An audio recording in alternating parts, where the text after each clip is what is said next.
ಈ ಕೆಳಗಿನ ಯಾವುದು ದೇಶದಲ್ಲಿ ಸಂಪೂರ್ಣ ಸಾವಯವ ಬೇಸಾಯದ ಕೇಂದ್ರಾಡಳಿತ ಪ್ರದೇಶವೆಂದು ಘೋಷಿಸಲ್ಪಟ್ಟಿದೆ? ಲಕ್ಷದ್ವೀಪ ಸರಿಯಾದಂತಹ ಉತ್ತರ. ಕೇಂದ್ರ ಕೃಷಿ ಸಚಿವಾಲಯ ಲಕ್ಷದ್ವೀಪವನ್ನ ಸಂಪೂರ್ಣ ಸಾವಯವ ಕೃಷಿ ಪದ್ಧತಿಯನ್ನು ಅಳವಡಿಸಿಕೊಂಡಿರುವಂತಹ ಕೇಂದ್ರಾಡಳಿತ ಪ್ರದೇಶವೆಂದು ಘೋಷಣೆಯನ್ನ ಮಾಡಲಾಗಿದೆ. ಕೇಂದ್ರ ಸರ್ಕಾರದ ಪರಂಪರಾಗತ ಕೃಷಿ ವಿಕಾಸ ಯೋಜನೆ ಅಡಿಯಲ್ಲಿ ಇದು 100% ಯಶಸ್ಸನ್ನ ಸಾಧಿಸಿರುವಂತಹ ಕೇಂದ್ರಾಡಳಿತ ಪ್ರದೇಶವಾಗಿದೆ.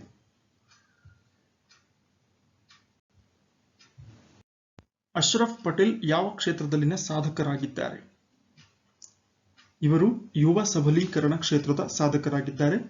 ಅಶ್ರಫ್ ಪಟೇಲ್ ರವರು ಪ್ರವಾಹ ಮತ್ತು ಕಮ್ಯುನಿಟಿ ಎಂಬ 2 ಸಂಸ್ಥೆಗಳ ಸದಸ್ಯೆಯಾಗಿದ್ದು ಹಿರಿಯ ಕಾರ್ಯಕರ್ತೆಯಾಗಿದ್ದಾರೆ. ಯುವಕರಲ್ಲಿ ನಾಯಕತ್ವ ಗುಣಗಳನ್ನು ರೂಢಿಸುವಲ್ಲಿ ವಿವಿಧ ಬಗೆಯ ಕಾರ್ಯಕ್ರಮಗಳನ್ನು ಹಮ್ಮಿಕೊಳ್ಳುತ್ತಾ ಬಂದಿದ್ದಾರೆ. ಇವರನ್ನು 2020ನೇ ಸಾಲಿನ ಸೋಷಿಯಲ್ ಎಂಟರ್ಪ್ರೆನರ್ ಆಫ್ ದಿ ಇಯರ್ ಎಂದು ಪುರಸ್ಕಾರ ಕೂಡ ನೀಡಲಾಗಿದೆ. ಯಾವ ಕೇಂದ್ರಾಡಳಿತ ಪ್ರದೇಶದಲ್ಲಿ ಸೆಹತ್ ಯೋಜನೆಗೆ ಚಾಲನೆ ನೀಡಲಾಗಿದೆ? ಜಮ್ಮು ಮತ್ತು ಕಾಶ್ಮೀರ.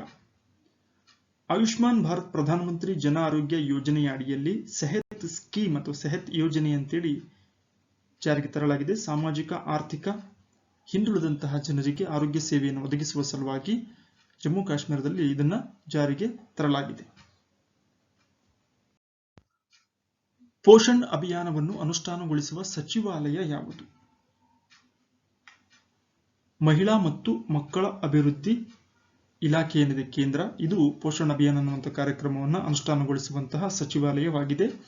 ಇದರ ಬಹುಮುಖ್ಯ ಉದ್ದೇಶ ಶಿಶುಗಳಲ್ಲಿ ಅಥವಾ ಮಕ್ಕಳಲ್ಲಿ ಕುಬ್ಜತೆ, ಪೌಷ್ಟಿಕಾಂಶ ಕಡಿಮೆ, ರಕ್ತಹೀನತೆ ಮತ್ತು ಕಡಿಮೆ ತೂಕದ ಶಿಶುಗಳ ಪ್ರಮಾಣವನ್ನು ಕಡಿಮೆ ಮಾಡುವಂತಹ ಗುರಿಯನ್ನ ಹೊಂದಿರುವಂತಹ ಮೂಲಕ ಪೋಷಣ್ ಅಭಿಯಾನವನ್ನ ಆರಂಭ ಮಾಡಲಾಗಿದ್ದು, ಇದರ ಒಂದು ಅನುಷ್ಠಾನವನ್ನ ಮಹಿಳಾ ಮತ್ತು ಮಕ್ಕಳ ಅಭಿವೃದ್ಧಿ ಸಚಿವಾಲಯ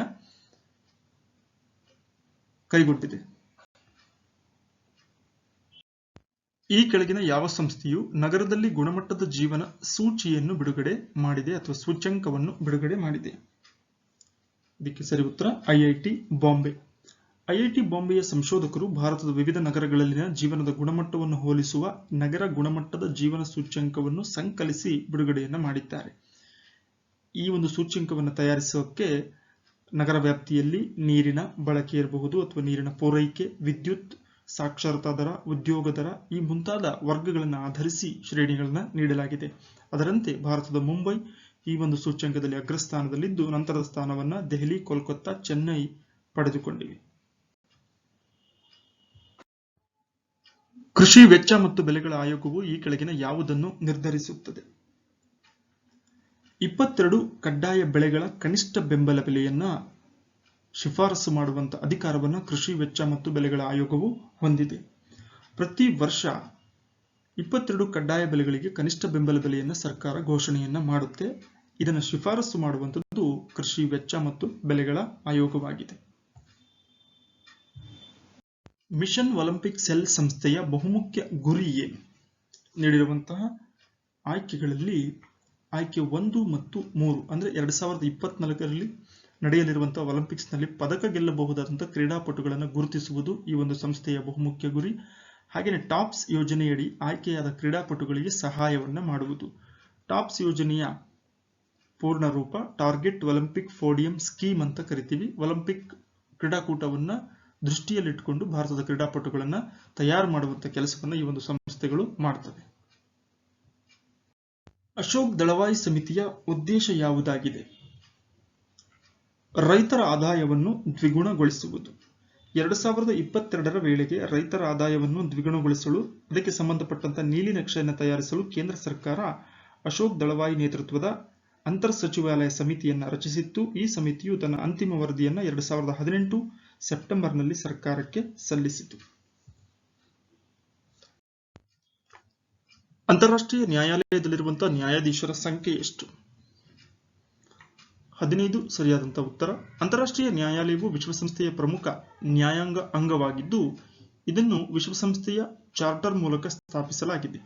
1945ರಲ್ಲಿ ಸ್ಯಾನ್ ಫ್ರಾನ್ಸಿಸ್ಕೋನಲ್ಲಿ ಚಾರ್ಟರ್ಗೆ ಸಹಿ ಹಾಕಲಾಗಿದ್ದು, 1946ರಲ್ಲಿ ದಿ ಹೇಗ್ ನಲ್ಲಿ ಅಂತಾರಾಷ್ಟ್ರೀಯ ನ್ಯಾಯಾಲಯದ ಕೇಂದ್ರ ಕಚೇರಿಯನ್ನು ಕಾಣ್ತೀವಿ. 15 ನ್ಯಾಯಾಧೀಶರನ್ನು ಒಳಗೊಂಡಂತಹ ನ್ಯಾಯಾಲಯವಾಗಿದ್ದು ಅಂತಾರಾಷ್ಟ್ರೀಯ ಕಾನೂನಿನ ಪ್ರಕಾರ ಸದಸ್ಯ ದೇಶಗಳು ಸಲ್ಲಿಸಿದ ದೇಶಗಳ ನಡುವಿನ ಕಾನೂನು ವಿವಾದಗಳನ್ನು ಬಗೆಹರಿಸುವಂತಹ ಬಹುಮುಖ್ಯ ಕೆಲಸವನ್ನು ಇದು ಮಾಡುತ್ತೆ. ನಿಕೋಲಾಸ್ ಮಡುರೋ ಯಾವ ದೇಶದ ಅಧ್ಯಕ್ಷರಾಗಿ ಮರು ಆಯ್ಕೆಯಾದರು?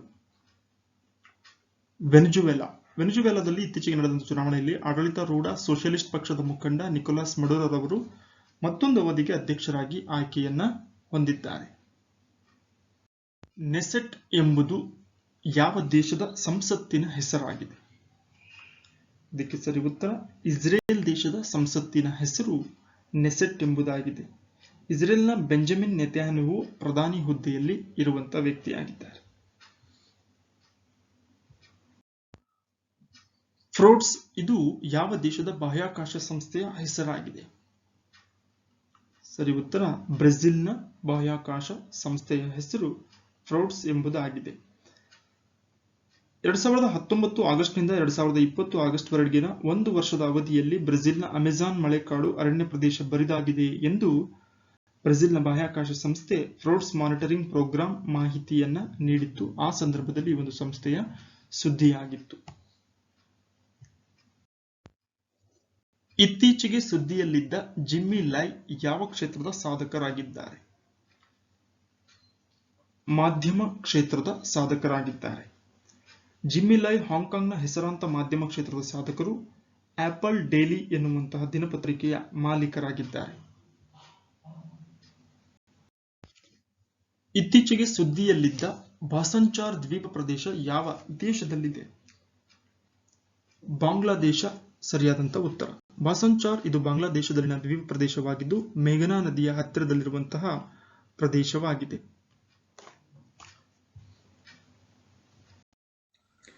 ಚಂದ್ರಗುಪ್ತ ಮೌರ್ಯನು ತನ್ನ ಜೀವನದ ಕೊನೆಯ ದಿನಗಳನ್ನು ಕಳೆದಂತ ಸ್ಥಳ ಯಾವುದು? ಕರ್ನಾಟಕದ ಶ್ರವಣಬೆಳಗೊಳ. ಜೈನ ಮುನಿಯಾದಂತಹ ಭದ್ರಬಾಹುವಿನೊಡನೆ ಚಂದ್ರಗುಪ್ತ ಮೌರ್ಯನು ಶ್ರವಣಬೆಳಗೊಳಕ್ಕೆ ಬಂದು ಇಲ್ಲಿ ಸಲ್ಲೇಖನ ವ್ರತವನ್ನು ಕೈಗೊಂಡು ತನ್ನ ಕೊಳೆಯ ದಿನಗಳನ್ನು ಕಳೆದ ಅನ್ನುವಂತಹ ಇತಿಹಾಸದ ಉಲ್ಲೇಖವಿದೆ. ಅಶೋಕನ ಕಾಲಾವಧಿಯಲ್ಲಿ ಮಂತ್ರಿಗಳನ್ನು ಹೀಗೆ ಕರೆಯುತ್ತಿದ್ದರು.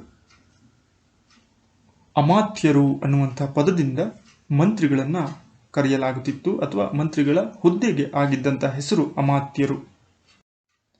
ಗುಪ್ತರ ಕಾಲದ ಆಡಳಿತ ಭಾಷೆ ಯಾವುದಾಗಿತ್ತು? Official language of Gupta dynasty. Sanskrit ಭಾಷೆ ಆಗಿನ ಕಾಲದ ಆಡಳಿತ ಭಾಷೆಯಾಗಿತ್ತು. ಮಹಾಬಲಿಪುರಂನಲ್ಲಿರುವ ಕಲ್ಲಿನ ರಥಗಳು ಈ ಕೆಳಗಿನ ಯಾವ ರಾಜವಂಶದ ಕಾಲಾವಧಿಯಲ್ಲಿ ನಿರ್ಮಿತವಾದವುಗಳು? ಪಲ್ಲವರ ಕಾಲದಲ್ಲಿ ನಿರ್ಮಾಣವಾದಂತಹ ಅನೇಕ ಸ್ಮಾರಕಗಳನ್ನು ನಾವು ಮಹಾಬಲಿಪುರಂನಲ್ಲಿ ಕಾಣುತ್ತೇವೆ. ಗುಪ್ತರ ಕಾಲಾವಧಿಯಲ್ಲಿ ಯಾರನ್ನು ಪುರಪಾಲ ಎಂದು ಕರೆಯುತ್ತಿದ್ದರು? ನಗರದ ಆಡಳಿತಾಧಿಕಾರಿಯನ್ನು ಗುಪ್ತರ ಕಾಲಾವಧಿಯಲ್ಲಿ ಪುರಪಾಲ ಎಂಬ ಹೆಸರಿನಿಂದ ಕರೆಯಲಾಗುತ್ತಿತ್ತು. ಭಾರತ ಸಂವಿಧಾನ ಸ್ವೀಕರಿಸಿದ ದಿನಾಂಕ ಯಾವುದು? ಇದಕ್ಕೆ ಸರಿ ಉತ್ತರ ನವೆಂಬರ್ 26, 1949. ಇದನ್ನು ಅಂಗೀಕರಿಸಿದ ವರ್ಷ ಅಂತಲೂ ಕೂಡ ಕರಿತೀವಿ. ನವೆಂಬರ್ 26 ಪ್ರತಿ ವರ್ಷ ಸಂವಿಧಾನ ದಿನ ಅಂತ ಆಚರಣೆ ಮಾಡೋದು ಇದೇ ಒಂದು ಕಾರಣಕ್ಕೆ. ಇನ್ನು ಜಾರಿಗೆ ಬಂದಿತ್ತು ಜನವರಿ 26, 1950. ಗ್ರಾಮ ಪಂಚಾಯತ್ ಚುನಾವಣೆಯನ್ನು ಈ ಕೆಳಗಿನ ಯಾರು ನಡೆಸುವರು? ಇದನ್ನ ರಾಜ್ಯ ಚುನಾವಣಾ ಆಯೋಗ ತನ್ನ ನೇತೃತ್ವದಲ್ಲಿ ಗ್ರಾಮ ಪಂಚಾಯತ್ ಚುನಾವಣೆಗಳನ್ನು ಆಯೋಜನೆ ಮಾಡುತ್ತದೆ. ಇನ್ನು ಲೋಕಸಭಾ ವಿಧಾನಸಭಾ ಚುನಾವಣೆಗಳನ್ನು ಕೇಂದ್ರ ಚುನಾವಣಾ ಆಯೋಗ ನಡೆಸುವಂತಹ ಪ್ರಕ್ರಿಯೆ ಭಾರತದಲ್ಲಿ ಜಾರಿಯಲ್ಲಿದೆ. ನಮ್ಮ ಸಂವಿಧಾನದ ಈ ಭಾಗವನ್ನು ಐರಿಷ್ ಸಂವಿಧಾನದಿಂದ ಎರವಲು ಪಡೆಯಲಾಗಿದೆ. ರಾಜ್ಯ ನಿರ್ದೇಶಕ ತತ್ವಗಳಿಂದವೇ directive principles of state policy. ಇವನ್ನು ನಾವು ಐರಿಷ್ ಸಂವಿಧಾನದಿಂದ ಎರವಲು ಪಡೆದು ನಮ್ಮ ಸಂವಿಧಾನದಲ್ಲಿ ಅಳವಡಿಸಿಕೊಂಡಿದ್ದೇವೆ. ಸಂವಿಧಾನ ಪರಿಹಾರ ಹಕ್ಕನ್ನು ಈ ವಿಧಿಯಲ್ಲಿ ಅಳವಡಿಸಲಾಗಿದೆ. ಆರ್ಟಿಕಲ್ 32 ಏನಿದೆ ಇದು ಸಂವಿಧಾನಬದ್ಧ ಪರಿಹಾರ ಹಕ್ಕಿನ ಬಗ್ಗೆ ವಿವರಣೆಯನ್ನ ನೀಡುತ್ತದೆ. ಜಪಾನಿನ ಸಂಸತ್ತಿನ ಹೆಸರೇನು? ಇದಕ್ಕೆ ಸರಿ ಉತ್ತರ ಡಯಟ್. ಜಪಾನಿನ ಸಂಸತ್ತಿಗೆ ಡಯಟ್ ಎಂಬ ಹೆಸರಿನಿಂದ ಕರೆಯಲಾಗುತ್ತದೆ. ಕೊನೆಯ ಪ್ರಶ್ನೆ, ಅಂತಾರಾಷ್ಟ್ರೀಯ ಬಾಲಕಾರ್ಮಿಕ ವಿರೋಧಿ ದಿನವನ್ನು ಯಾವಾಗ ಆಚರಿಸುವರು? ಇದಕ್ಕೆ ಸರಿ ಉತ್ತರ ಜೂನ್ 10ನೇ ತಾರೀಕು ಅಂತಾರಾಷ್ಟ್ರೀಯ ಬಾಲಕಾರ್ಮಿಕ ವಿರೋಧಿ ದಿನವನ್ನಾಗಿ ಆಚರಿಸುವರು.